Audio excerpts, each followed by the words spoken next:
मी आज श्रीचक्र आणि ललिता चक्र या दोन चक्रांची पूजा करावी असा विचार करत आहे. श्रीचक्र आणि ललिता चक्र हे दोन्ही आपल्या खांद्यामध्ये आहेत. श्रीचक्र उजवीकडे आणि ललिता चक्र डावीकडे. ते फार महत्त्वाचे चक्र आहेत. ह्या चक्रांच्यामुळेच जे काही जगामध्ये झालेले ते आदिशक्तीने बनवलं आहे. हा आणि था किंवा महाकाली आणि महालक्ष्मी, महाकाली आणि महासरस्वती ह्या दोन शक्त्यामुळे आपली डावी आणि उजवी बाजू बनलेली आहे. पण ह्या शक्त्यांना चालवणारे जे चक्र आहेत ते पहिल्यांदा अनुक्रमे ललिता चक्र आणि श्रीचक्र आहेत.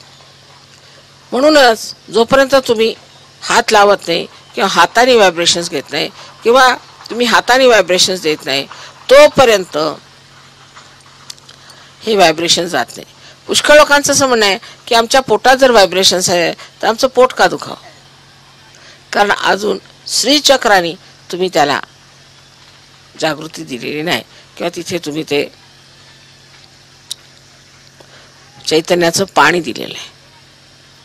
ते जोपर्यंत तुम्ही श्रीचक्र आणि ललिता चक्र पूर्णपणे व्यवस्थित सांगोपांग समजून घेत नाही तोपर्यंत ते ललिता चक्र किंवा श्रीचक्र कसे कार्यान्वित आहे ते समजणार नाही.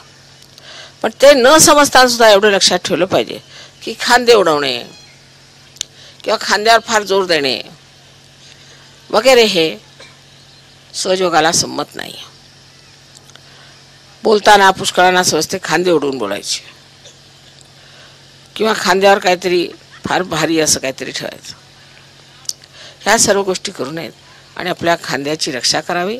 कारण ह्याच्यामध्ये हे दोन फार महत्त्वाचे चक्र आहेत. याबद्दल मी स्वतःच एक बसून लिखाण लिहिणार आहे आणि ते तुम्ही लोकांनी वाचलं तर फार बरं होईल.